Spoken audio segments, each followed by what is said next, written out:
नाजरीन आदाब। आज हम अपने दर्शकों को एक ऐसी शख्सियत के साथ रूबरू कराने जा रहे हैं जिनका नाम है डॉक्टर नौहरा शेख। हालांकि नौहरा शेख किसी तारुफ की मोहताज नहीं है।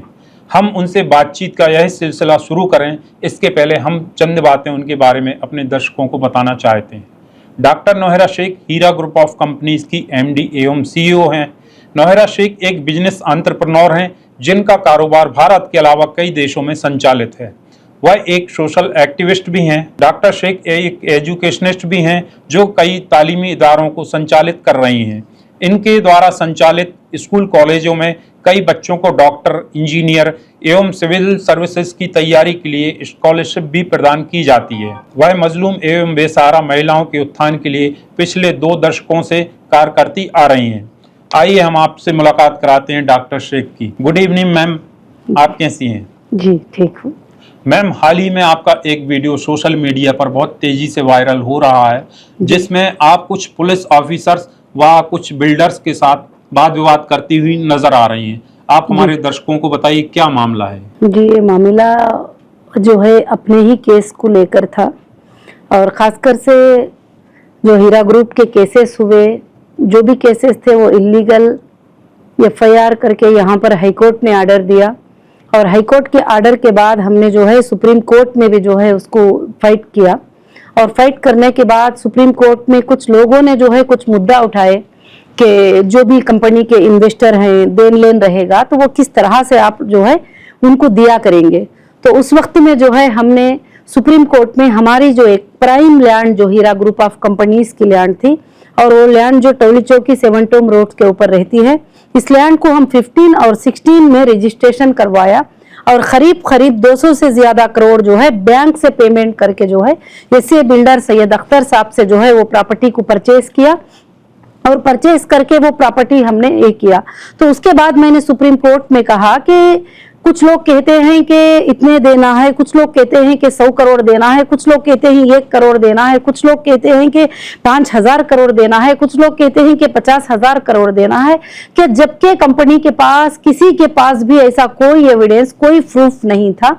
तो ये 29 जो भी लोग FIR करे थे उनको भी उतना पेमेंट कंपनी ने देना नहीं था। तो मैंने सुप्रीम कोर्ट को ये कहा है कि अगर देना लेने का मामला भी है तो हम जो है हमारे पास एक प्राइम लैंड है कंपनी की और उस लैंड को जो है मैं सेल करूंगी और सेल करके मैं डिपॉजिट कर दूंगी किसके पास? सुप्रीम कोर्ट के पास। और मैं उसके बाद जो है कि लैंड के जो भी पेमेंट आएंगे तो मैं जिसको भी लेना देना है, मेरा मंडर मेरे फैमिली है, जितना भी हीरा ग्रुप है आज भी मैं उनको मेरी फैमिली मानती हूँ, पहले भी मानती थी, आज भी मानती हूँ। तो मैंने कहा कि अगर उनको देना है तो मैं तो किसी बैंक को कर्जा नहीं हूँ, किसी आम इंसान को कर्जा नहीं हूँ, तो ये सेल करके जो है देंगे। तो उसके बाद जो है वहां पर कुछ लोगों ने, एक 10 नवाबों ने जो है आकर कहा कि ये लैंड जो है ये डिग्री मिली हुई है और ये डिग्री के ऊपर है ये लैंड वगैरह वगैरह। तो सुप्रीम कोर्ट में 6 महीनों तक उस लैंड के ऊपर डिस्कशन रहा और वकीलां खड़े रहे और आर्ग्यूमेंट चलता रहा और आर्ग्यूमेंट चलता जैसे रहा तो सुप्रीम कोर्ट ने जो है आर्डर दिया, आखिर में डिमार्केशन करने का आर्डर दिया। उस पर डिमार्केशन किया तो डिमार्केशन में डिक्लेयर किया गया कि लैंड डिग्री वालों की कितनी है, किसकी कितनी है, कुछ भी हो, हीरा ग्रुप की जो लैंड है वो 33,000 स्क्वायर यार्ड लैंड जो है हीरा ग्रुप की है। उसके बाद जज साहब ने जो है उसको सेल कर लेने का हमें परमिशन दे दिए। लैंड हमारे पोजीशन में थी, सब कुछ भी था। उसके बाद यहाँ पर जो है कुछ लोग उसके पीछे जो हड़पना चाहते थे, पहले से हीरा ग्रुप के ऊपर जो केसेस कराए उनका मतलब ये नहीं था कि लोगों को इंसाफ दिला दे, लोगों को पेमेंट दिला दे, लोगों को ये कर दे। उनका मकसद ये था कि हीरा ग्रुप के इतने सौओं के हजारों करोड़ के प्रॉपर्टियों को हड़प लें और किसी ना किसी तरह से हड़प लें।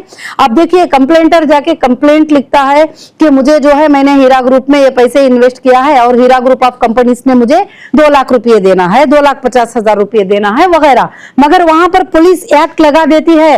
जो एक्ट दुनिया में किसी पर लगाना नहीं चाहिए वो भी लगा देती है, मतलब उसका कुछ मतलब नहीं है कंप्लेंट का वगैरह। तो ये तो मैं नहीं कहती हूँ, ये हाईकोर्ट ऑफ तेलंगाना ने डिक्लेयर करके ये सारे FIR इलीगल हैं करके बोल के डिक्लेयर किया। हाईकोर्ट का आर्डर हुआ तो वो आर्डर को लेकर जो है हमने सुप्रीम कोर्ट को गए। सुप्रीम कोर्ट ने आज वो आर्डर दे दिया। देने के बाद में जब मैं हमारी लैंड के ऊपर वहां पर मैं जाती हूँ तो वो लैंड के ऊपर जो है वहां पर मैं कॉल करती हूँ, 100 को पुलिस को कॉल करती हूँ कि यहाँ पर जो है मेरी लैंड के ऊपर ईडी के अटैचमेंट में है लैंड, इन्फोर्समेंट ऑफ डायरेक्टरेट नहीं है, 34,000 स्क्वायर यार्ड को भी अटैचमेंट किया है, 2019 में अटैच किया है। और अटैचमेंट जब किया था तो जो है कि कोई वहां पर बिल्डिंग नहीं थी, कुछ भी नहीं था, कुछ नहीं था। उसके बाद अटैचमेंट में होने के बाद भी वहां पर कई बिल्डिंग्स जो है बना दिए गए इलीगल, ना के परमिशन है, ना कोई अग्रीमेंट है, ना कोई सेल अग्रीमेंट है, ना कोई बनाने का अग्रीमेंट है, वहां पर बना दिए गए। और ईडी को भी हमने कई बार इसका कंप्लेंट किया है कि आपके अटैचमेंट में जो है इतनी प्रॉपर्टी पर इंक्रोचमेंट हुआ है, आप इसके ऊपर ध्यान दें करें। तो उसके बाद फिर हम जाते हैं, इस तरह से आने के बाद भी वहां पर जो है जुल्म करते हैं, पुलिस आती है हटा देती है, अपने सिक्योरिटीज को हटा देती है वहां से। और जो भी लोग वहां पर थोड़ा गुंडा टाइप के लोग होते हैं, जमीनों को कब्जा करने वाले होते हैं, वो लोग जब उधर आते हैं तो मैं खुद वहां जाती हूँ। मैं जब 100 को कॉल करती हूँ तो पुलिस आके कहती है मैडम तुमने ट्रेसपास कर दिया।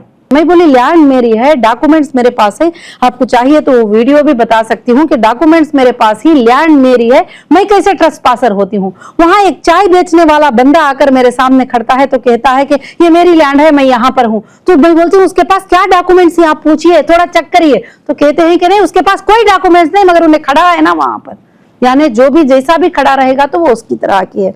तो ऐसी चीजें जो है काफी चीजें चल रहे थे। फिर उसके बाद वहां पर पुलिस आकर कहती है कि आप लोग नहीं आएंगे क्योंकि ईडी के अटैचमेंट में है, जबकि सुप्रीम कोर्ट ने पूरा ऑर्डर कर दिया, जज साहब ने पूरा ऑर्डर कर दिया उसके लिए, सेल के लिए कि सेल करें। सबसे पहला मसला जो है इन्वेस्टर का है, तो वहां पर सुप्रीम कोर्ट का मुद्दा भी, हमारा मुद्दा भी क्लियर है कि पहले हमारी फैमिली को, हमारे मेंबर को, हीरा ग्रुप के मेंबर को जो है कि पेमेंट क्लियर हो जाए। और पूरा हीरा ग्रुप जानता है कि सिर्फ एक प्रॉपर्टी अगर वो सेल हो जाएगी तो सब लोगों के मसले, जिनके भी देन लेन के मसले हैं, वो टोटल के टोटल मसले जो है इंशाल्लाह क्लियर हो जाएंगे अल्लाह के फजलो करम से। तो यहाँ पर मुद्दा बहुत अच्छे से समझ में आता है कि ये लोगों ने जो ये प्रोपेगेंडा किया था, ये जो बदनामियां किए थे, इन प्रॉपर्टियों की वजह से किए थे, ये पैसों को हड़पने की वजह से किए थे, इलीगल हमारे चीजों को लेने की वजह से किए थे। तो ये सुप्रीम कोर्ट का ये करते हैं। तो आज जो है कुछ पुलिस डिपार्टमेंट को भी हाथ में लेकर, उनको मिला लेकर जो है हाई कोर्ट ऑफ तेलंगाना में मैं जाती हूँ और मैं कहती हूँ कि इतनी मेरी प्रॉपर्टी है, as per supreme court order जो है, डिमार्केशन हुई मेरी ऑर्डर है, ये प्रॉपर्टी है। तो हाई कोर्ट जब ऑर्डर देती है इसके अंदर, तो हाई कोर्ट में सब रिस्पोंडेंट होते हैं। हाई कोर्ट जो है कि यहाँ पर क्लियरली मेंशन करके कहती है कि 33,000 स्क्वायर यार्ड जो लैंड है, ये पीसफुल पोजीशन में जब है, इनके लोग जिसके अंदर हैं, तो इसमें कोई भी जो है इन्वॉल्व नहीं हो सकते, पुलिस तो सिविल मैटर में इन्वॉल्व नहीं हो सकती। ये ऑर्डर देने के बाद भी, ये ऑर्डर का कंटेम्प्ट करते हुए पुलिस वहां पर आके कहती है कि तुम नहीं बैठ सकते, यहाँ पर तुम नहीं रह सकते। मैं कहती हूँ कि सर आप क्यों आए हैं यहाँ पर? तो कहते हैं कि ईडी के सर ने हमें फोन किया। तो जब मैंने वहां पर फोन करके सर को बात किया कि जो ईडी का अटैचमेंट है, मगर पोजीशन तो हमारे पोजीशन में है और सेल करने के लिए, बायर को बताने के लिए कुछ भी नहीं है, तो नहीं, बोलते हैं मैडम आप वहां से चले जाओ। तो इस पर अब जरूर से जरूर बात होगी। और ये जो कंटेम्प्ट कर रहे हैं हाई कोर्ट के ऑर्डर्स का, सुप्रीम कोर्ट के ऑर्डर्स का, ये कोर्ट्स देख रहे हैं। अगर सुप्रीम कोर्ट के ऑर्डर को, हाई कोर्ट के ऑर्डर को अगर कोई हिंदुस्तान में मानता नहीं है, इंडिया में मानता नहीं है, तो फिर किसी की भी बस की बात नहीं चलेगी। और आज हम कोर्ट के ऊपर भरोसा करके, इंडियन कॉन्स्टिट्यूशन पे भरोसा करके मैं लीगल के लिए फाइट करती आ रही हूँ और अभी भी करती रहूंगी इंशाल्लाह। मैम जो ये जमीन है 33,000 स्क्वायर यार्ड, जो लगभग 6.8 एकड़ के आसपास होती है, कि ईडी का अटैचमेंट होते हुए पुलिस एवं ईडी के संरक्षण में है, फिर भी लोग अवैध तरीके से इस पर ट्रेस पास कर रहे हैं, तो इसमें किसकी रिस्पॉन्सिबिलिटी बनती है कि अपनी आपकी इस जमीन को संरक्षण दे? जी देखो, रिस्पॉन्सिबिलिटी तो जो गुंडागिरी के लोग होते हैं उन पर रिस्पॉन्सिबिलिटी की बात नहीं है। यहाँ पर जब मेन ओनर्स जाते हैं तो उनको हटाने में एजेंसीज आ जाते हैं, जो मेन ओनर लीगल पेपर लेकर वहां पर पहुंचते हैं और सुप्रीम कोर्ट का ऑर्डर हाथ में लेकर पहुंचते हैं, हाई कोर्ट का ऑर्डर हाथ में लेकर पहुंचते हैं, तो वो लोग हमें हटा देते हैं और बोलते हैं कि नहीं नहीं तुम यहाँ नहीं आ सकते, क्योंकि कमिटेड है सब लोग, मिले जुले हैं सब लोग अंदर बैठकर मिल बांट कर खाने वाले लोग हैं। क्यों करके बोले तो जब वहां पर सुप्रीम कोर्ट के ऑर्डर्स का, हाई कोर्ट के ऑर्डर्स को माना नहीं जाता है तो फिर कोई मतलब ही नहीं रहता है। खासकर से मैम जैसा सुनने में आया है कि ईडी ने कहा कि सुप्रीम कोर्ट के ऑर्डर को नहीं मानते, तो ऐसा क्या हकीकत है ये बात? उन्होंने कुछ नोटिसें दिए हैं और वो नोटिसों में लिखा है कि जो है हम जो हाई कोर्ट ऑफ तेलंगाना के आर्डर जो है हमारे लिए हम मानेंगे नहीं उसके लिए। और मैं कहती हूँ कि सुप्रीम कोर्ट के आर्डर्स हैं सर हमारे पास। सुप्रीम कोर्ट ने क्लियरली कह दिया है कि अब हीरा ग्रुप का कोई भी केस होगा तो वो सिर्फ एसएफआई वो एक एजेंसी देखेगी, क्योंकि हमारा रिट पिटिशन सुप्रीम कोर्ट में ये था कि जब एक कंपनी को इस तरह से अलग अलग तरीके से सताया जाए तो क्या कर सकते हैं, एक कंपनी को अलग अलग तरीके से बुलाया जाए तो क्या कर सकते हैं। कोई भी एक एजेंसी हो वो एक एजेंसी देखेगी तो ठीक रहेगी। सुप्रीम कोर्ट ने भी कह दिया कि अभी इंडिया में, पूरे इंडिया में डिफरेंट केसेस रहो, डिफरेंट चीजें रहे तो सिर्फ एसएफआई वो देखेगी। और ये बात सुप्रीम कोर्ट ने क्लियरली मेंशन करके कह दिया गया। तो फिर भी कहते हैं कि हमको सुप्रीम कोर्ट का आर्डर ये नहीं है और हाई कोर्ट का आर्डर भी जो है हम नहीं मानते। तो अब ये बात आगे चलकर हम कोर्ट में फाइट करेंगे इसको। आजकल आपकी कंपनी हीरा ग्रुप के लिए सोशल मीडिया पर बहुत सारे यूट्यूबर्स भी कंपनी के अगेंस्ट प्रोपोगेंडा चला रहे हैं, जिसमें कुछ इन्वेस्टर्स को साथ में लेके कंपनी के अगेंस्ट बहुत सारी मिसकंसेप्शन फैला रहे हैं। तो इसके पीछे क्या वजह है और कौन लोग हैं? यहाँ की सुनने में आया है कि यहाँ के मेंबर ऑफ पार्लियामेंट व केसीआर गवर्नमेंट के कुछ लोग भी इसमें इन्वॉल्व हैं। क्या ये बात सच है? जी, ये बात सच है और ये पूरे दुनिया को पता है कि जब मुझे 2018 में अरेस्ट किया गया तो सारे जितने भी एफआईआर थे वो एफआईआर एमआईएम के जो नेता असदुद्दीन ओवैसी साहब है उनके ऊपर, जब मैंने 2012 में, जब मैं पॉलिटिशियन भी नहीं थी, ना मुझे पॉलिटिकल मालूम था, ना पॉलिटिक्स में जाना चाहती थी, 2012 में जो एफआईआर किए उसमें क्लियर सीट मिलने के बाद 100 करोड़ का मैंने मानहानि केस लगाया और हमारा पिटीशन अलाउ हुआ। और पिटीशन अलाउ होता है 2018 7वां महीने में। वहां से ये 10-15 यूट्यूबर को बुलाकर एक प्लान कर लेते हैं और प्लान कर लेके बार बार कंपनी के बारे में नेगेटिव बातें बोलना, यहाँ तक कि पर्सनल लाइफ के बारे में गलत सलत बोलना, बिजनेस के बारे में गलत सलत बोलना, जो 10-15 यूट्यूबर्स को जो है बिठा के रखे हैं कि वो जब भी वक्तन बवक्तन जो है इस तरह की चीजें करते रहते हैं। और खासकर से, और आपने जो है सच्ची बात कहा कि लोगों से पैसे भी कलेक्ट करते हैं कि हम तुमको पैसे दिला देंगे। मैं उन सारे मेरे हीरा ग्रुप के फैमिली से ये गुजारिश करना चाहती हूँ कि हाँ, तुम्हें कोई भी पैसे नहीं दिला सकते जब तक कि हीरा ग्रुप ऑफ कंपनीज आपको पैसे नहीं देना चाहती। और जब तक कि कंपनी नहीं देगी हम तुमको पैसे दिला देंगे, हमारे पास आ जाओ, 1000 रुपए पे कर दो, हमारा ये एसोसिएशन है, हमारा वो एसोसिएशन है, वो एसोसिएशन है। तो ये सारे लोग जो है पैसे कमाने का हीरा ग्रुप को एक जरिया बना लिए। अब अल्लाह की भी एक आजमाइश थी कि जब मैं तकलीफ में थी तो इस वक्त इनको जो है बहुत ज्यादा मौका मिल गया। तो इसलिए मैं मेरे पूरे मेंबर्स को बताना चाहती हूं कि जब तुम्हारी कंपनी के पास सोर्सेस हैं, जब तुम्हारी कंपनी देना चाहती है, पहले दिन से वही पुकार रही है। आज सबको नजर आ रहा है कि कौन ये पैसे पे होने नहीं दे रहे हैं। सुप्रीम कोर्ट में जो पैसे क्लियर होना है ये कौन होने नहीं दे रही। जब बायर बैंक को ले जाकर वहां पर खड़ा करके मैं ये पेमेंट देने के लिए रेडी हूं, सब कुछ करने के बावजूद भी जो प्रॉपर्टी इन्वेस्टर के लिए फाइनल हो गई उस प्रॉपर्टी के पास जाके हंगामे करना, वहां पर जो सिक्योरिटी खड़ी थी उसके ऊपर हंगामे करना, सुप्रीम कोर्ट के आर्डर्स का परवाह नहीं करना, ये सब कुछ जो कर रहे हैं ये वही लोग कर रहे हैं जो पहले से हीरा ग्रुप को और हीरा ग्रुप के प्रॉपर्टियों को हड़पने का प्लान बना के रख लिए थे कि किस पॉलिटिशियन को कितनी प्रॉपर्टी है, किस एमएलए को कितनी प्रॉपर्टी है, किस एमपी को कितने पैसे हैं। हीरा ग्रुप की सीईओ एक औरत है, उसको अंदर तो डाल दिए। तो यहां तक कि ईडी के अटैचमेंट में रहने के बावजूद मेरे प्रॉपर्टीज दूसरों के नाम से रजिस्टर हो चुके हैं, टोटली रजिस्टर हो चुके हैं। फेक डॉक्यूमेंट्स बना के, गलत डॉक्यूमेंट्स बना के कब्जे कर लिए, रजिस्टर कर लिए। यहां तक कि जितने भी किए हैं तो यही वही एरिया के लोग किए हैं, कहीं और नहीं, बाकी जगह पर कहीं पर भी ऐसा नहीं हुआ। मैम, आपको सुप्रीम कोर्ट से ऑर्डर मिला है कि आप अपने अकाउंट उन्होंने डिफ्रीज कर दिए हैं और आपकी जो भी प्रॉपर्टीज हैं डिटैच कर दी हैं। यहाँ तक कि आपको ये भी बोला गया कि आप अपने प्रॉपर्टीज के लिए बायर ढूंढें और उसको सेल करें। फिर आपको क्या दिक्कत आ रही है कि आप अपने इन्वेस्टर्स को पैसे देने में क्या प्रॉब्लम का सामना करना पड़ रहा है? देने के मामले में तो मैं ये कहूंगी कि जब सुप्रीम कोर्ट का ऑर्डर हुआ 240 अकाउंट जो हीरा ग्रुप के ही इनको डिफ्रीज करो, तो उसमें से जो अकाउंट को पॉसिबल हो सका डिफ्रीज किया एजेंसियों ने, कुछ एजेंसियों ने लेटर दिया और कुछ एजेंसियां जो महाराष्ट्र और आंध्र प्रदेश के जो भी एजेंसीज हैं, वो एजेंसीज ने लेटर नहीं दिए, तो कुछ अकाउंट जो है अभी तक उसके डीफ्रीज नहीं हुए। जिस अकाउंटों में डीफ्रीज हुए हैं कि डीफ्रीज होने के बाद में जो है हमने इन्वेस्टर को टोटल पेमेंट क्लियर करके सुप्रीम कोर्ट में उसका स्टेटमेंट सबमिट कर दिया है। मैम, जैसा कि आपने अपने वीडियो में बोला कि हाई कोर्ट के मामले का उल्लंघन हुआ है, तो क्या मामला है? जो हिंदुस्तान की सबसे बड़ी कोर्ट सुप्रीम कोर्ट के आर्डर से डीमार्केशन होती है, पुलिस प्रोटेक्शन में होती है, एजेंसियों के इसमें होती है, एजेंसियों के देखरेख में होती है, एजेंसीज के पूरे आईओस वहां अटेंड करते हैं और उनके अंदर वो उसका नाप सब होता है, डीमार्केशन होता है और उसके बाद हैंडओवर करती है सुप्रीम कोर्ट और उसके बाद बायर को बेचने के लिए करती है। बायर खुद इम्प्लीमेंट होते हैं और उसमें खरीदने के लिए जाके बात करते हैं, तो उस चीज के ऊपर कब्जे जमाते हैं। तो जब मैं जाती हूँ पुलिस के पास कंप्लेंट लेकर, तो कभी मेरा कंप्लेंट होता नहीं है, ना कोई एक्शन होता है और वो उठा के पीछे डाल देते हैं। जैसे आपने सवाल किया कि जैसे एमआईएम का हाथ था, कि जाहिर से बात है कि केसीआर साहब के सपोर्ट के बगैर तो एमआईएम इतना बड़ा काम तो नहीं कर सकती थी। ईडी ने खुद तो इन्वॉल्व नहीं हुआ, सीसीएस ने 170 एफआईआर में उनको रिक्वेस्ट किया कि हमको समझ में नहीं आ रहे हैं ये ट्रांजैक्शन, आप चेक करो इसके बारे में, उसके बाद वो एंट्री हुए। मैम, इस वीडियो में आपने बोला कि यह प्रॉपर्टी मैंने अपने इन्वेस्टर्स के लिए रखी है, इसका क्या मतलब है? उनके पैसे कब तक लौटा पाएंगे?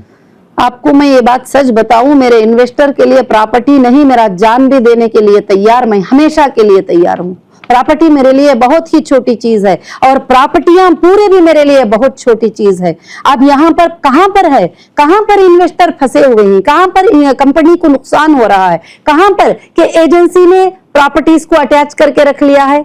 चलो भाई, हम कुछ प्रॉपर्टियां सेल कर देंगे और सेल करके इस मसले को हल कर देंगे, तो वहां अटैचमेंट आड़ आ जाता है, वहां अटैचमेंट आ रहा था। चलो भाई, इसके अंदर अकाउंट्स हैं तो उसको फ्रीज करा के रखे हुए हैं, तो बहुत सारी चीजें हैं। तो क्या हीरा ग्रुप के पास नहीं है क्या? एजेंसियां के खेल जो इसके ऊपर चल रहे हैं, जो पॉलिटिशियन पीछे से पावर यूज कर, एक ही पॉलिटिशियन है जो पावर यूज कर रहे हैं, जो इतने लाख मुसलमानों की बर्बादी करने के लिए इतने लाख मुसलमानों को जो रुला रहे हैं। आज पूरे कोर्ट्स को ये बात पता है, पूरे लीगल को ये बात पता है कि कंपनी के पास अगर 100 रुपये देना है तो 1000 रुपये मौजूदगी, मगर देने के दरवाजे खोलने के लिए ये लोग पूरे पे अभी भी डालते, अभी भी वो आड़ आ गए, वो ऑब्जेक्शन कर लिए, ये ऑब्जेक्शन कर लिए, यही बात हो रही है। आज भी अल्हम्दुलिल्लाह खाली सिर्फ ईडी का अटैचमेंट हटा दें और आज भी ईडी का अटैचमेंट, तो कौन से सोर्सेस की कमी है हीरा ग्रुप के पास? कौन से सोर्सेस की कमी है? घंटों में खत्म हो जाएंगे सारे मसले, दिनों की जरूरत नहीं, घंटों में खत्म हो जाएंगे। सिर्फ एक वो आर्डर का इंतजार है सुप्रीम कोर्ट के, बस। मैम, जो भी आप आरोप लगा रही हैं पॉलिटिकल लीडर पे, तो उसके लिए आपके पास कोई प्रूफ है क्या?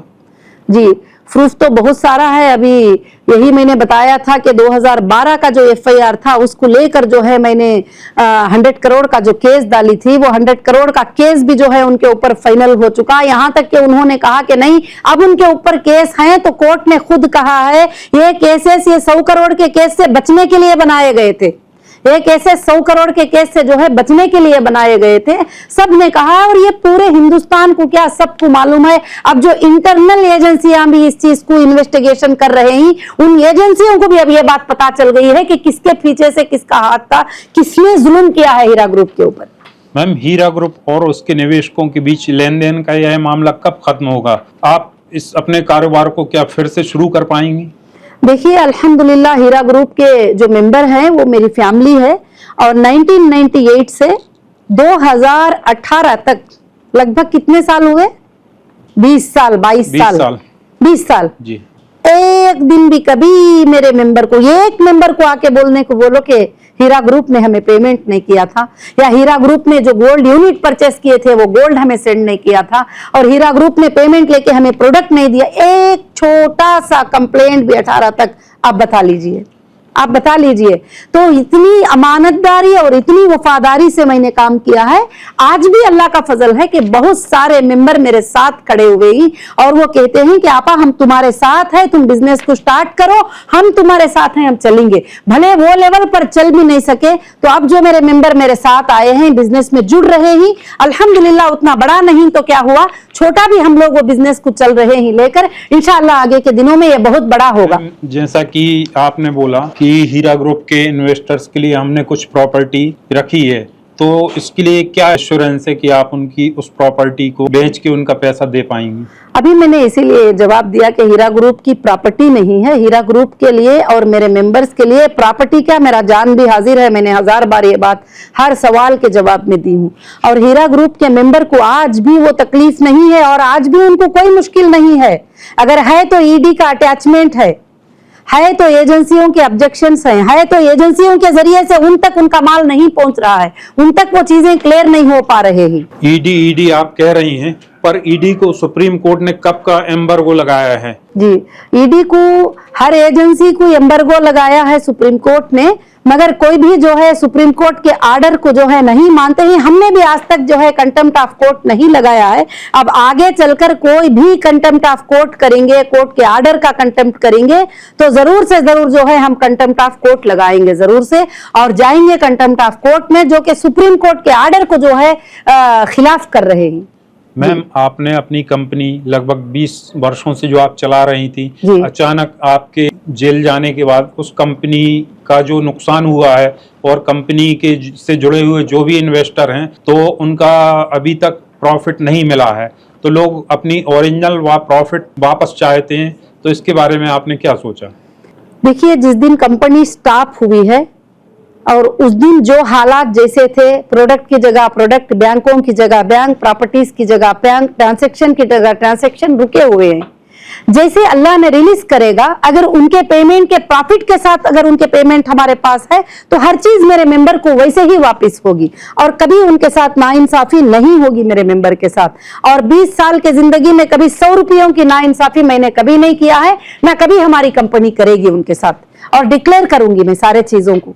मैम, आप अपने आप को और हीरा ग्रुप के इन्वेस्टर्स को इस समय कहाँ देखती हैं? इन सब का मुस्तकबिल क्या है और आपका विजन क्या है?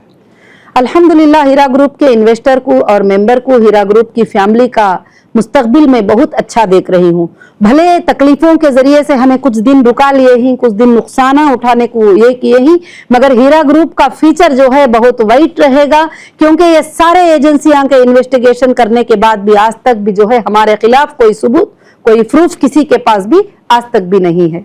जी मैम, अभी आपने कोई नई स्कीम वगैरह चालू की है जिसमें हीरा ग्रुप के जो भी इन्वेस्टर्स हैं उसको अपने फिर से इन्वेस्टमेंट अगर करना चाह रहे हैं, तो इसके लिए कौन सी स्कीम वगैरह? हमारा जो पहले की तरह, जैसे as per supreme court order, जो हमारे साथ रहना चाहते हैं मेंबर, जो इन्वेस्टर हमारे साथ बिजनेस करना चाहते हैं और उनके साथ जुड़कर आप बिजनेस करिए, और जो जाना चाहते हैं उनको भेज दीजिए। तो कुछ लोग जो है SFIO के पास, कुछ लोग हमारे पास सेटलमेंट कर लिए हैं। जो लोग मेरे साथ मेंबर हैं, मैं उनको रखकर हमारा गोल्ड का बिजनेस अल्लाह के फजलो करम से रनिंग है। इंशाअल्लाह मैं अल्लाह से उम्मीद करती हूँ पहले की तरह और उससे अच्छे अंदाज में इंशाअल्लाह चलेगा। और नए प्रोजेक्ट्स भी हीरा ग्रुप ऑफ कंपनीज लॉन्च कर रही है, इंशाअल्लाह वो प्रोजेक्ट्स भी लॉन्च होंगे और हमारे मेंबर्स को हमेशा इसके अंदर अल्लाह रब्बुल आलमीन बरकतें रखेंगे। जो ऐसे कॉलोनी में आपकी प्रॉपर्टी है, वो सुनने में आया है कि आपने जिस समय उसको खरीदी थी, वर्तमान में उससे कई गुना उसकी वैल्यू है, तो उस प्रॉपर्टी के पीछे जो भी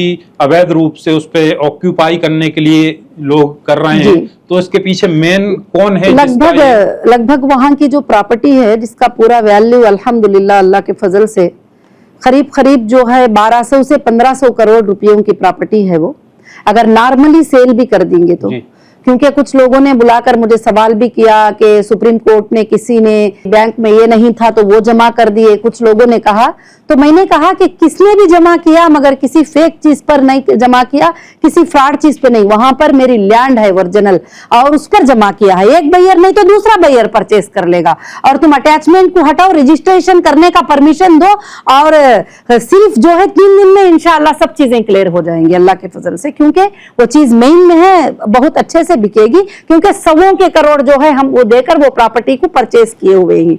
और उसमें जो है टाइटल डीड, सुप्रीम कोर्ट ने देखा है कि हमारे cell title deed, total ISIS और ये सब जो है हमारे नाम से है। टोटल ईसी, टाइटल डीड और tax receipt, GHMC receipt total के टोटल हमारे नाम से है। अब जाकर हम पूछते हैं कि वहां जो इलीगल कंस्ट्रक्शन हुआ है वो किसके नाम पर हुआ, किस बुनियाद के ऊपर हुआ, तो बोलते हैं पता नहीं है। तो अब हम इंशाल्लाह पूरे एजेंसी है उसको जो है हम इसकी खबर भी भेजे हैं और इंशाल्लाह हम अप्रोच हो जाएंगे हर जगह भी और सबको जवाब देना पड़ेगा इस चीज का। एक वीडियो में आया है कि कोई बाहर की टीम आई थी जिससे आप मशवरा कर रही हैं, तो कौन टीम थी जिसके साथ आप डिस्कशन कर रहे हैं? अभी जो है अल्लाह के फजलो करम से जो है हमने सेंट्रल में भी जो है काफी एजेंसीज को दिया है और मैं चाहती हूँ कि जो कॉन्स्पिरेंसी हुई थी, ये स्कैम नहीं हुआ, स्कैम करके इल्जाम लगाया गया, जबकि चलती हुई कंपनी रनिंग शॉपिंग मॉल, और जिस दिन मुझे अरेस्ट किए गए थे उस दिन आप देखेंगे तो ऑनलाइन के ऊपर मेरे 2600 बिल हुए थे। कोई भागने वालों के उतने बिल थोड़ी होते हैं, ना कोई ऑफिस बंद थी, ना कोई रेंट पे थे, ना कोई भी चीज थी। आज सबको मालूम हो रहा है कि इस कॉन्स्पिरेंसी के पीछे कौन कौन थे, एक एक का रिकॉर्ड निकल रहा है। यूट्यूब पे कौन बदनाम किए, कौन गलत से बोले, उस प्रॉपर्टी के ऊपर आज कौन बैठे हुए हैं। आप सबको मालूम है कि अफिया प्लाजा हमारा पहला शोरूम था, उस पर जो है फौरन एमआईएम के जो दोनों भाइयों का बड़ा बैनर लग जाता है और कब्जा हो जाता है और वहां हमारे स्टाफ को जाने नहीं देते ही। आज वो खाली पड़ा हुआ है, वैसे ही बंद पड़ा हुआ है। और इसी तरह से जो है हर चीज जो उसके चेकअप करने के बाद जो है हर चीज भी जो है बिल्कुल से बिल्कुल पूरा बाहर निकल रहा है। कौन किसके पीछे थे, एफआईआर कराने वालों के पीछे कौन थे, एफआईआर कराने के लिए कौन बहकाया था, और एफआईआर में मैटर क्या लिखे थे और पुलिस ने एक्ट कौन सा लगाया, और सिविल एक्ट में अरेस्ट करके 800 किलोमीटर, 1200 किलोमीटर, 1500 किलोमीटर क्यों लेकर गए थे कस्टडियों में, जब कंपनी एक थी, सीईओ एक थी, सारा एक था, तो इतने बार हरास करके इतने दिन इसको डिले करने की क्या जरूरत थी? क्योंकि इलेक्शन करीब आ रहा था, उसके लिए जो है ये सब काम हुए हैं, वो सारे लोगों को पता है ये बात। डॉक्टर शेख, इसके पहले आपके जो कुछ रेंटेड प्रॉपर्टी थी उसमें भी सुनने में आया है कोई बंदला गणेश हैं,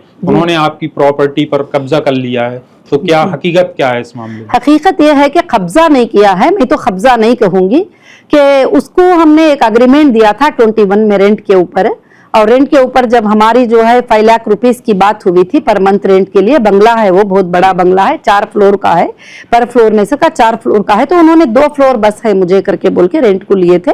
तो उसके बाद वो रेंट को देने के बाद में उन्होंने जो है नहीं मैं ये फ्लोर का नहीं दूंगा, वो फ्लोर का नहीं दूंगा करके काफी चीजें ये करके, खाली करने में टाइम है करके, रेंट को मैं हूँ उसके अंदर, मुझे खाली करने में अभी टाइम लगेगा करके, क्योंकि बड़े रेंट की प्रॉपर्टी है, छोटे रेंट में रहने के लिए जो है पूरा वो कोशिश कर रहा है, और उसके लिए हम भी कोर्ट में गए, कोर्ट में हमें जरूर इंसाफ मिलेगी। तो अभी वही लोग उस प्रॉपर्टी पे ऑक्यूपाई हैं या उन्होंने खाली कर दिया? नहीं, अभी भी वही लोग हैं और कोर्ट में बात चल रही है और कोर्ट बहुत जल्द फैसला लेगी, इविक्शन ऑर्डर देगी कोर्ट इंशाल्लाह। मैम, अपने दर्शकों को क्या मैसेज देना चाहती हैं कि वो कब तक अपनी जो भी इन्वेस्टमेंट है वापस पाने की उम्मीद रखें?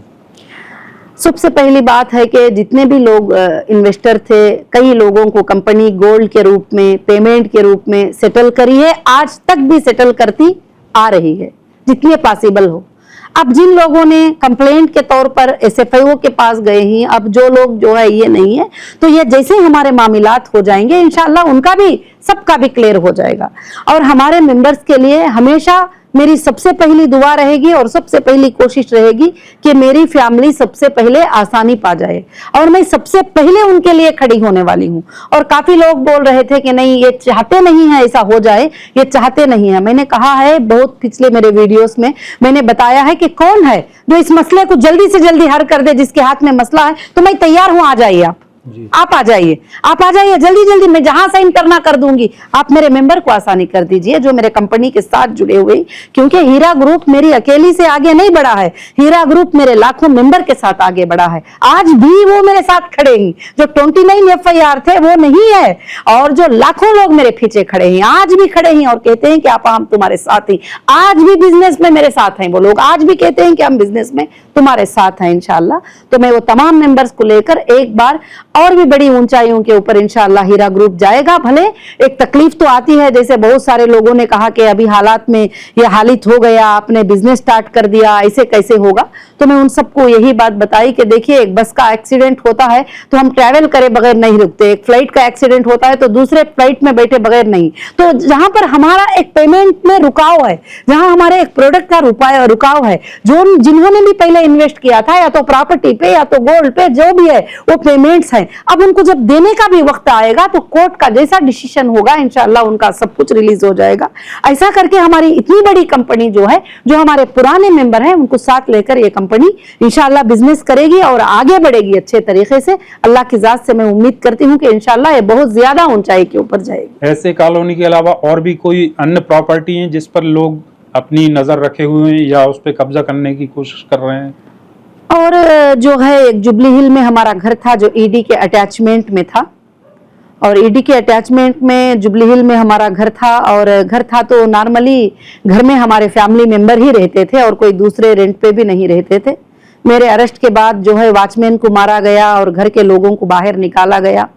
और उसके बाद जो है, मैं रिलीज होने के 3 दिन के बाद उस घर के ऊपर मैं विजिट करती हूँ तो एक डीजीपी ख्वाजा मुहिद्दीन करके उसके अंदर बैठे हुए हैं और 4-5 लोग बैठे हुए हैं, डोर नहीं ओपन कर रहे थे। मैंने 100 को कॉल किया उस वक्त में, मुझे नहीं पता था कि अंदर कौन है, तो 100 को कॉल किया।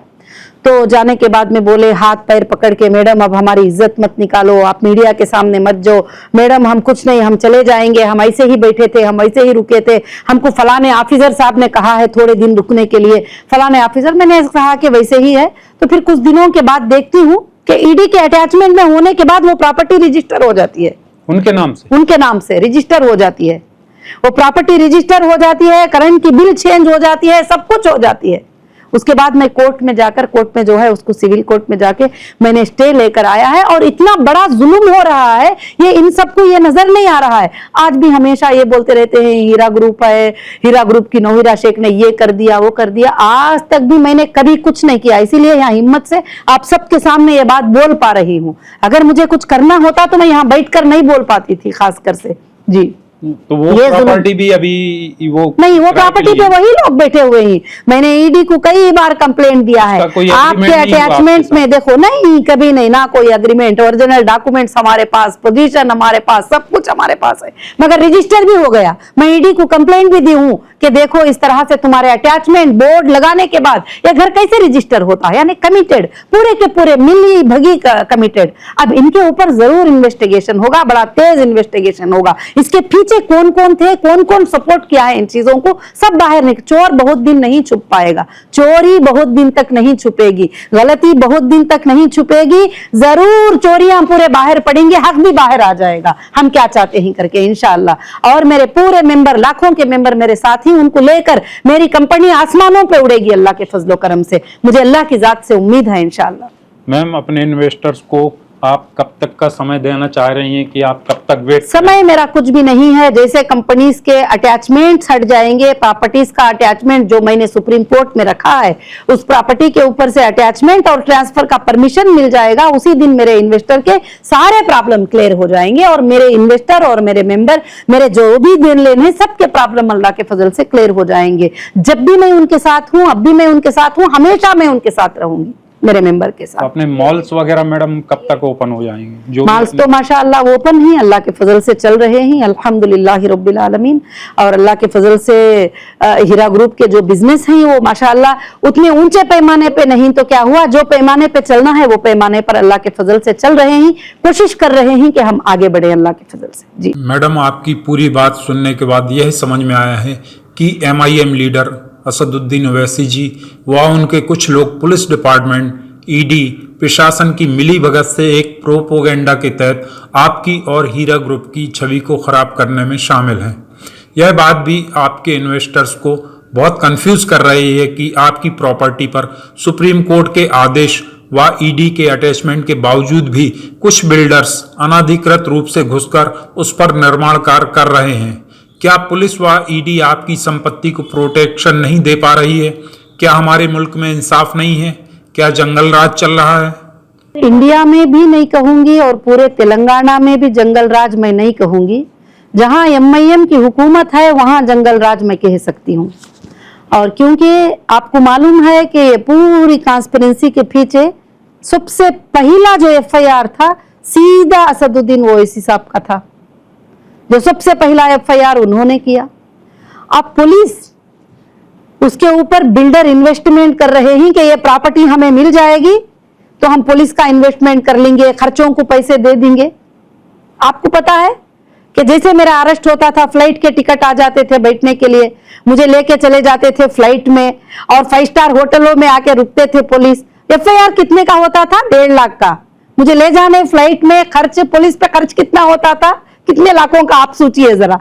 तो इस पर कैसे इन्वेस्ट किया जाता था? और ये बिल्डरों के ऊपर क्या है, ये बिल्डर्स पैसा इन्वेस्ट करते थे और ये बिल्डर्स कहते थे कि कैसे भी करो उसको अंदर रखो, हम ये जमीन पे एक बिल्डिंग बना लेंगे, लोगों से पैसे ले लेंगे, हम ये जमीन पे बिल्डिंग बना लेंगे।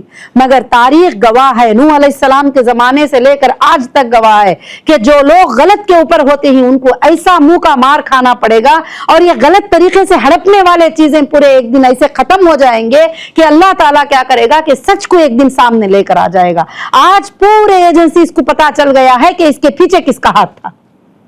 सारे एजेंसीज को पता चल गया है, कोर्ट्स को पता चल गया है कि इसके पीछे किसका हाथ था। कोई भाई पार्लियामेंट में खड़ के एमआईएम के एमपी बोलते हैं 50,000 करोड़ का स्कैम है डॉक्टर नौहिरा शेख ने कर दिया है। तुम्हारे पास 50 रुपयों का प्रूफ नहीं है आप तक। 50,000 करोड़ तो छोड़िए, आज तक 50 रुपयों का प्रूफ नहीं है। कहां बोल रहे हैं? पार्लियामेंट में बोलने के लिए कलीजा होना चाहिए, झूठ, बगैर दलील के, बगैर प्रूफ के पार्लियामेंट में खड़के बोलते हैं, जबकि नोटेड है हर उर्फ। कौन सी पार्टी ने बोली है वो बात बताइए? कोई पार्टी ने इंडिया की नहीं बोली, सिर्फ एमआईएम के नेता ने जो है वहां पर खड़ कर ये बात बोले। आज लैंड जो कब्जा हुई है कहां पर हुई है? उनके एरिया में हुई है, उनके जगह में हुई है, उनके प्लेस में हुई है। और वो बिल्डर और वो पार्टी दो भी कनेक्टेड ही। बिल्डर पैसे इन्वेस्ट कर रहे हैं, पुलिस के ऊपर भी इन्वेस्ट कर रहे हैं, पुलिस भी जो है कमिट हो गई है पूरी टोटल। मैं वहां पर जाती हूँ, सर मेरे नाम पर पेपर है सर, जीएचएमसी की रिसीट है सर। सर है तो हाँ हाँ है मैडम है, अगर आ जाओ तुम, आ जाओ बाहर, तुम आ जाओ, तुम नहीं रह सकते वहां। सर मेरे पास सुप्रीम कोर्ट का ऑर्डर है सर, मेरे पास हाई कोर्ट का ऑर्डर है सर, सुप्रीम कोर्ट में मैं इतने दिन जाकर लड़कर जो है ये ऑर्डर लूं। हाँ वो सुप्रीम कोर्ट का ऑर्डर में हमारा नाम लिखा है क्या? नहीं ना। सुप्रीम कोर्ट के ऑर्डर में हमारा नाम लिखा है क्या? नहीं ना। निकल के बाहर आओ तुम्हें। तो इस तरह से जुल्म कर रहे हैं, इस तरह से जुल्म हो रहा है। इन्हों ये समझ रहे हैं कि हम सिर्फ इस गली के अंदर इसके अंदर राज चला लेंगे, मगर ये बात पूरे हिंदुस्तान में वायरल होगी। पूरा हिंदुस्तान देखेगा एक दिन ये नाइंसाफी। मैं रहूं या ना रहूं, मेरी इंसाफ की आवाज पूरे देश में पहुंचेगी एक दिन। और आज तुम एक नाइंसाफी को दबाने के लिए कोशिश कर रहे हो कि आप पूछ रहे हो कि पुलिस की मिली भगत नहीं है। तो क्या आपको मालूम है कि सिविल केस हुआ था मेरे ऊपर? क्या मुझे अरेस्ट कर सकते थे? क्या मुझे नोटिस दिए थे? क्या तुमने 2 लाख देना था? क्या मुझे नोटिस आई थी? बिल्कुल नोटिस नहीं। Same day FIR, same day arrest warrant, same day arrest, same day arrest जी। मुझे पूछना चाहिए था नोटिस देकर कि तुम क्या ये 2,50,000 देती हो क्या नहीं देती हो? बंजारा हिल्स रोड नंबर 10 में 1,20,000 एसएफटी की office, own office Heera group of companies के नेम के ऊपर। तुम्हारे तेलंगाना के अंदर 50 प्रॉपर्टीज 2,50,000 कंपनी नहीं देगी जी। तुम उठाकर साइनिंग अथॉरिटी को करते हो 2 लाख रुपया में, दिल्ली को फ्लाइटों में आके फ्लाइटों में लेके आ जाते हो मुझे पूरा भी तुम। तो पुलिस के इन्वॉल्वमेंट के बगैर एक सब होता है? पुलिस क्या, कमिश्नर, बड़े बड़े ऊपर पॉलिटिशियन पूरे कमिट होके ये काम किए, क्योंकि मामला छोटा नहीं था ना। इतना पूरा हड़प लेना, डिपॉजिटर एक्ट लगा दिए, वो एक्ट लगा दिए तो तेलंगाना बेच सकती है, ये बेच सकती है। अल्लाह का फजल है, मेरा हिंदुस्तान, मेरे इंडियन कॉन्स्टिट्यूशन पे भरोसा है मुझे कि उसने मुझे इंसाफ दिया। मैं अंदर भी कहती थी लोगों को कि मुझे भरोसा है मेरे हिंदुस्तान के लॉ के ऊपर, बगैर एविडेंस के कोई भी जीत नहीं सकता, भले वो कितना बड़ा नेता क्यों ना हो। आज वही हुआ है। मैडम, क्या इस कॉन्स्पिरेंसी के पीछे 1 या 2 नाम हैं? उस बिल्डर का नाम बताएं जिन्होंने अनाधिकृत रूप से आपकी जमीन में घुसकर निर्माण कार्य किया। देखिए, इस नाम के पीछे जो है, इस काम के पीछे जिसका हाथ है वो पूरी दुनिया को मालूम है। पूरे ये जितने यूट्यूब पर बैठी किसका नाम पुकारती? एमआईएम का नाम पुकारती। एमआईएम जिंदाबाद, नौहिरा शेख मुर्दाबाद। और दूसरी बात जो है, जितने भी है वो तुम्हें मालूम है। अब बिल्डर का तो आपको पता है कि जिसने सेल किया, जिस बंदे ने, सैयद अख्तर साहब ने मुझे जो प्रॉपर्टी सेल करे और सेल करके 200 करोड़ रुपए चेक्स के साथ लिए, चेक्स का है प्रूफ वहां पर डीडी के साथ, बैंक में जो है प्रूफ के साथ लिए, और भी कुछ रजिस्ट्रेशन बैलेंस थे, और भी 85 करोड़ उन्होंने देना बैलेंस था, और ये सब कुछ रहते हुए फिर भी ये जो प्रॉपर्टी सेल हुई उसके ऊपर कब्जा भी वही करवाते हैं वहां पर, कोई दूसरे नहीं है, क्योंकि सारी दुनिया को मालूम है ये बात, कोई दूसरे कब्जा नहीं करवाते हैं। कुछ वहां पर स्पोर्ट्स ग्राउंड का नाम लेकर, कुछ होटल का नाम लेकर, कुछ सेट वहां पर डाल के वही पैसे भी खाते ही, एक औरत को अंदर भी कराते ही, वही कब्जा भी करने के लिए नेता के सपोर्ट भी ले लेते ही, गवर्नमेंट के सपोर्ट भी ले लेते ही, पुलिस पे पैसे भी खर्च करते हैं, सारे यही लोग करते हैं और सबको पता है ये बात, सबको पता है। और 10 नवाब भी आके खड़ जाते हैं एक अनकंटेस्टेड डिग्री लेकर, जबकि उसमें ना मुझे नोटिस है, सब बोलते हैं कि एक अनकंटेस्टेड डिग्री है और ये डिग्री में जो है उनका नाम है। डिग्री में क्या है, 17 एकड़ 30 गुंटास है, बाकी की 18 एकड़ हमारी है ना, 8 एकड़ जो है वो हमारी है, उसको सुप्रीम कोर्ट ने डिक्लेयर कर दिया। सुप्रीम कोर्ट डिक्लेयर करने के बाद भी उस बात को भी नहीं मानते हैं। और कौन होते हैं बताओ? ऐसे बिल्डर से जो आपने प्रॉपर्टी खरीदी जी, थी? टोटल प्रॉपर्टी पे हमारा अग्रीमेंट हुआ था, और जो प्रॉपर्टी मेरी काफी बाकी थी रजिस्ट्रेशन होना, वो पैसे भी उनके पास बैंक में वैसे ही बैलेंस थे, और उसी तरह से जो है बाकी की प्रॉपर्टीज जो है वो हमको रजिस्टर करके दिए थे, और काफी प्रॉपर्टीज जो है हमको रजिस्टर होना बैलेंस था, मगर जो रजिस्टर हो गई वो भी कब्जा करने की पूरी कोशिश कर रहे हैं। उन्होंने कोई लोन भी लिया था आपसे, हीरा ग्रुप से? लोन नहीं लिया था, प्रॉपर्टी देने के लिए और डेवलपमेंट के लिए जो पेमेंट लिया था वो पेमेंट हमको रिटर्न करना है, वो अभी बाकी है। जी, वो मैंने ईडी को भी लेटर में दिया है, 85 CR जो है हमारा बैलेंस है पैसा करके। तो अभी जो ऐसे कॉलोनी की जो प्रॉपर्टी है पूरी अभी ईडी के अटैचमेंट में और आपके पोजीशन में है क्या? हमारे पोजीशन में है, पूरी प्रॉपर्टी हमारे पोजीशन में है। जब हम वहां जाते हैं तो वहां पुलिस आ जाती है, मैं बोलती हूँ कि क्यों आए, तो बोलते 100 ने कॉल किया। मैं बोली मैं तो अकेली आई हूँ, मेरे साथ कोई भी नहीं है, मेरे साथ 2-3 लेडीज जो 4-5 लोग रहते हैं वही रहते हैं। तो नहीं, यहाँ पर लॉ एंड ऑर्डर का प्रॉब्लम होगा, तो अगर कोई मेरे घर में आ गया, अगर कोई मेरे घर में घुसकर आ गया या वहां पर बैठ गया, तो क्या मैं जाकर वहां से नहीं हटाऊं, लॉ एंड ऑर्डर प्रॉब्लम हो जाएगा करके घर की ओनर को बाहर निकाल दोगे? इस तरह से किया है। आपकी इस बात से ये साबित हो रहा है कि सारा शासन प्रशासन और पुलिस की मिली भगत से ये काम हो रहा है। पुलिस मिली हुई है, MIM के नेता मिले हुए हैं और बिल्डर मिले हुए हैं। पैसा इन्वेस्टमेंट करने के लिए बिल्डर हैं और वो करने के लिए, और यहाँ तक कि मेरे अरेस्ट के पीछे भी उनका ही हाथ है सब कुछ भी, क्योंकि मुझे नहीं मालूम था ना उतना सब कुछ, नॉर्मली बिजनेस कर लेती थी, मुझे कुछ ज्यादा नहीं मालूम थे ये बातें, ऐसा होगा, लीगल ये प्रॉब्लम होगा, अरेस्ट कर लेंगे, और मैं कभी सोच भी नहीं सकती थी ना। इतने चीजों को हड़पने के लिए उन्होंने जो है ये सब कुछ प्लान कर दिया, और मेरी फैमिली को भी किसी को भी लीगल उतना नॉलेज नहीं था, बहुत सीधे सादी जिंदगी गुजारने वाले लोग थे, तो उन्होंने इतना सब कुछ करने वाला, मगर अल्लाह बहुत बड़ा है, अल्लाह की मदद से मैं जो है कामयाब हुई हूँ। सुनने में आया है कि ऐसे कॉलोनी विवाद में जब आप गई थी तो आपके साथ कुछ महिला मेंबर्स भी थी, पुलिस ने उनके साथ भी बदसलूकी करके उन्हें भी वहां से निकाल दिया। एक महिला होने के नाते इस घटना को आप किस प्रकार देखती हैं, जबकि आप महिला सशक्तिकरण के लिए काम करती आ रही हैं? आप वीडियो में आप सुन सकती हैं कि वीडियो में मैंने ऑफिसर्स को बात किया है, मैंने पूरे डॉक्यूमेंट शो किया है, मैं सब कुछ भी शो किया है। वहां आकर जो है पूरे जमा हो जाना और बदतमीजी से बाहर निकालना, और बदतमीजी मतलब अच्छे से बुलाकर जो है चले जाओ करके बोलना, हमारे घर में आकर बाहर निकालने की इजाजत उनको किसने दिया है? मैडम, जहां तक कि आपके बारे में पता चला है कि आप एक शालीन व शांत स्वभाव की महिला हैं, लेकिन आप वहां अकेली महिला होते हुए पुलिस ऑफिसर्स व कुछ बिल्डर्स के साथ गुस्से में नजर आ रही हैं। ऐसा क्या मामला हुआ था, आप हमारे दर्शकों को बताएं। गुस्से की वजह ये थी कि हम चाहते हैं कि हमारे लोगों का मामला क्लियर हो जाए। बैयर पेमेंट करने को रेडी है, और वहां पर सुप्रीम कोर्ट में आर्ग्यूमेंट हो चुका है, और सुप्रीम कोर्ट ने कह दिया है अगर अब पुलिस चाबी ले जाकर अपने पास रखती है, बैयर को वहां आने नहीं देती है, तो कौन सा बैयर होगा जो पैसे ट्रांसफर करेगा? आप बताइए। सच बात। गेट नहीं खोलने देंगे तो कौन सा बैयर होगा कि वहां पर पैसे ट्रांसफर करेगा? कौन सा होगा? अरे बैयर भी नहीं तो बैंक पैसे दे देगी, कौन देगी? जबकि वहां तुम एंट्री करने नहीं दे रहे हो, ये पूरा खेल खिला रहे ही, क्योंकि वो पेमेंट जैसे क्रेडिट हो जाएगा मसले सब खत्म हो जाएंगे ना, कि लोग चाहते नहीं है कि मेरे लोग आसान हो जाए। 2018 के बाद ऐसे कॉलोनी में जो भी आपकी प्रॉपर्टी उसको छोड़कर सबसे जी। ज्यादा कंस्ट्रक्शन हुए हैं, जी मतलब वही एरिया खाली है जो आपके पोजीशन में है, जी। अदरवाइज सबसे ज्यादा बिल्डिंग अपार्टमेंट बन जो गए। मेरे आने के बाद में कई इलीगल बिल्डिंग मेरी लैंड पे बना दिए। जो खाली लैंड थी उसको मैंने प्रोटेक्ट किया, बाद में डिमार्केशन करवाया, बाद में मैंने सुप्रीम कोर्ट में उसको सबमिट करवाया। इंशाअल्लाह एक एक बिलिस्ट लैंड भी ली जाएगी। आपको पता है ना, नयोडा में 2 बहुत बड़े बिल्डिंग बनाए गए थे इलीगल, टूट गए ना 2 सेकंड में, 2 सेकंड में टूट गए। तो ये कोई बड़ी बात नहीं है, सब टूटेंगे, सब चीजें टूटेंगे इंशाअल्लाह। मेरा गुस्सा होने का मतलब ही यही था कि यहाँ पर जुल्म हो रहा है, अन्याय हो रहा है, सुप्रीम कोर्ट हाई कोर्ट के आर्डर का उल्लंघन हो रहा है। यहाँ पर मुझे जो है ऑफिसर बोलती हैं कि नहीं ये आर्डर में हमारा नाम कहाँ है, बताओ। आप अपने इन्वेस्टर्स से क्या सपोर्ट चाहती हैं?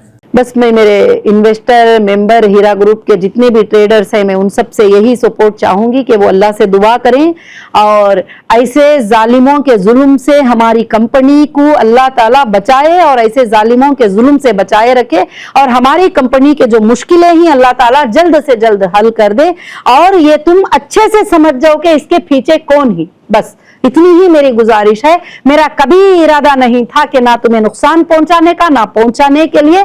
आज भी रात और दिन मेरी दुआ है कि आपके घरों में बेहिसाब बरकतें आ जाए, बेहिसाब बरकतें आ जाए और मेरा काम हल हो जाए और मिनटों में मैं आपके घरों तक आपकी बरकतों को पहुंचा दूं। यही मेरी दुआ है बस अल्लाह से, और आप सब भी वो दुआ करें और मेरे साथ रहें बस इंशाअल्लाह। आप एक महिला हैं और अपने ही मुस्लिम भाई बहनों की वजह से आप तकलीफ में आ गई। आपके जो मेंबर्स कोर्ट में केस किए हैं जिनकी वजह से आपको आपकी कंपनी को नुकसान उठाना पड़ा, अपने कोर्ट में इस एफआईआर के माध्यम से कितना पैसा जमा किया, वह कितने लोगों को कोर्ट के माध्यम से अब तक पेमेंट हुआ? सुनने में आया कि एसएफआईओ की चार्जशीट में किसी व्यक्ति को कुछ करोड़ रुपए दिए जा रहे हैं जबकि वह कंपनी का मेंबर भी नहीं है। इस तरह की बहुत सारी बातें उस चार्जशीट में हैं। एसएफआईओ की इस चार्जशीट के बारे में कुछ रोशनी डालिए। नहीं, अभी तक एसएफआईओ के तरफ से किसी को भी जो है पेमेंट नहीं गया है और अभी तक सुप्रीम कोर्ट के आर्डर का वेट कर रहे हैं। और जो बाकी रही बात 29 एफआईआर्स की, वो एक बोनाफाइड था बताना सुप्रीम कोर्ट को कि ये हम जो है पे करने के काबिल हैं, हम कोर्ट्स को पे करेंगे। हमने कोर्ट्स में डीडीज जमा किया, अब कोर्ट्स की मर्जी जो भी है वो ये करे। मगर जिन्होंने भी एफआईआर किया अपने कॉन्ट्रैक्ट को ब्रीच करते हुए किया, अपने कॉन्ट्रैक्ट को तोड़ते हुए किया, जबकि उन्होंने साइन किया है कि नफा और नुकसान में हम हिस्सेदार हैं और हर जगह लिखाए हैं कि 30% प्रॉफिट देने को कहा, देती करके बोले 40%। कब कहा कंपनी ने? हर एग्रीमेंट में है। चलो तुम पढ़े लिखे नहीं तो तुम्हारा बेटा तो पढ़ के सुना दिया होगा, तुम्हारी बहन तो पढ़ के सुना दी होगी, तो उसमें लिखा है कि पॉइंट नंबर 12 में नफा और नुकसान में भी तुम हिस्सेदार हो। नफा अगर प्रॉफिट आएगा, लॉस आएगा, दो में भी तुम हिस्सेदार हो। तो फिर कॉन्ट्रैक्ट को ब्रीच भी नहीं कर सकते और आज पेमेंट करते ही कल एफआईआर करते ही, जबकि तुम्हारी मुद्दत 1 साल की होती है तो उसके अंदर तुम कर ही नहीं सकते। बहुत सारे चीजें ही आगे चलकर सुप्रीम कोर्ट में सारे मुद्दों पे बात उठेगी, एफआईआर पे बात उठेगी, सब चीजों पे बात उठेगी। सुना है कि बहुत सारे मेंबर्स ने एसएफआईओ में अपना एफिडेविट भी सबमिट किया है कि वह कंप्लेंट करने वहां नहीं गए थे, लेकिन उनका नाम इसमें कैसे सामने आया?